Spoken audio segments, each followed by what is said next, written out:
I was eventually sentenced 9 years, 3 months with possession with the intent to sell, because over a certain amount you are looked at as a dealer, because why do you need so much? And they took me down. So I thought, okay, they're going to take me for a ride to Colesville. Okay, they're going to just extend this now to teach me a lesson. Still all oblivious that I am going to be doing a 9-year sentence. I got into the van that we all see on the N1 and the N2, and that was a bit of a wake-up call for me. We arrived there and it's just loud noises, banging, gates, these steel things, a lot of shouting. You're just a number. I remember sitting there feeling very judged. And now I know at this stage somebody has phoned my mom and my brother to tell them, by the way, your daughter's not coming home. She's got a 9-year sentence. So that was now playing on me, because I thought, well, tomorrow they're going to come fetch me and then I can go home.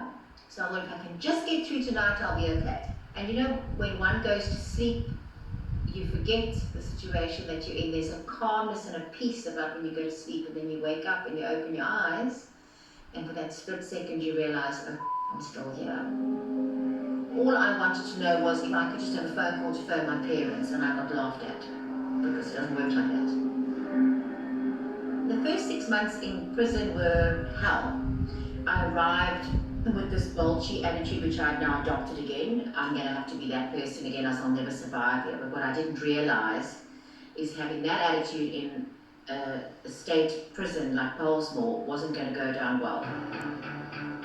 So the one day the lady, she asked, someone had left their dryer and she wanted to use it, and I said, I'm sorry, but you can't use it. And she grabbed it, and she mentioned something about that I'm going to be there for a long time. She knows I've got 9 years, and so I just went for her, and I said to her that I'm not going to stay there. Prison is not for me, it's for people like her, and I'm better than them, and I don't deserve to be there, but they do. So you can imagine how well that went off. And so I nearly got beaten to a pulp. So the wardens pretty much pulled me out of the cell, put me into a single cell for my own safety. That night, everything hit me. I remember falling to the floor and just shouting to God, going, what the hell had I ever done to you? Why are you making me suffer like this?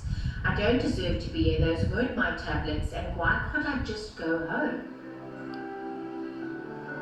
I remember hearing him say, it's all going to be okay. We are going to do this sentence together. He didn't say, okay, you can go home now. We're going to do the sentence together, but you need to do your part.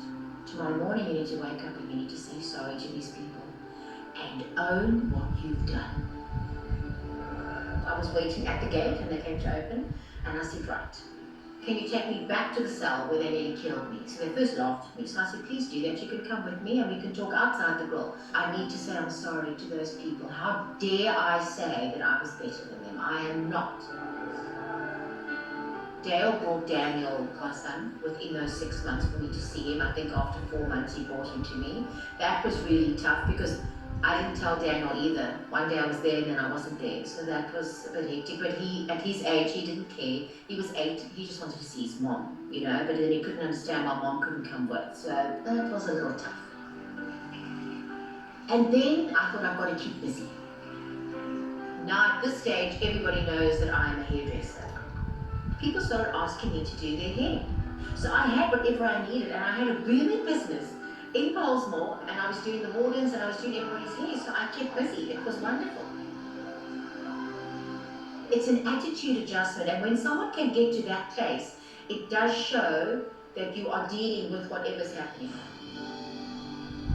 And then the prison doors did open for me after 4 years, and then I came home on the 3rd of April. The first thing I did was I got a job, and so I got into the hospitality industry. I was too scared to go to hairdressing.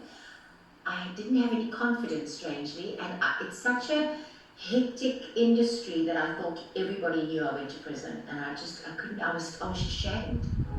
And I went and worked at a restaurant at the waterfront, and that's where Andrew enters, my husband. Andrew had been called in by my ops manager to come and do something on the computer, and he was sitting at my office.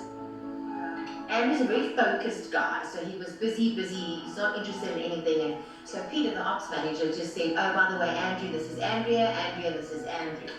So I went, oh, and with that he turned around, and as he turned around, I remember looking at him going, oh my God, this man is my husband. Of course he was oblivious, he couldn't stand me.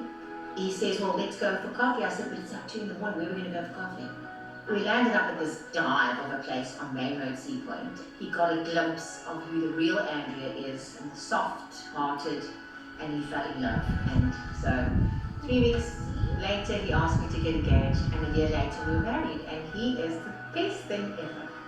He's my rock.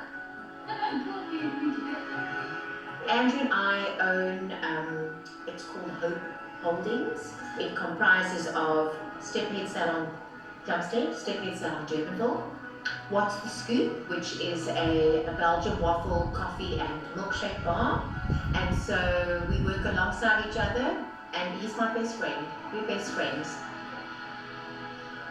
I wanted to become that person that I would be looked up to, I would be trusted, I'm reliable today.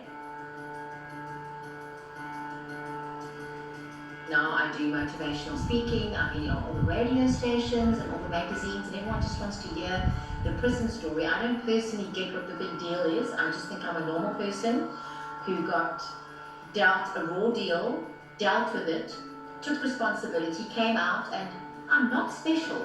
I'm really not special. Anybody can change their life. Prison taught me humility. Prison taught me to love myself. Prison taught me to accept myself, and it's okay to make a mistake. It's what you do with it afterwards.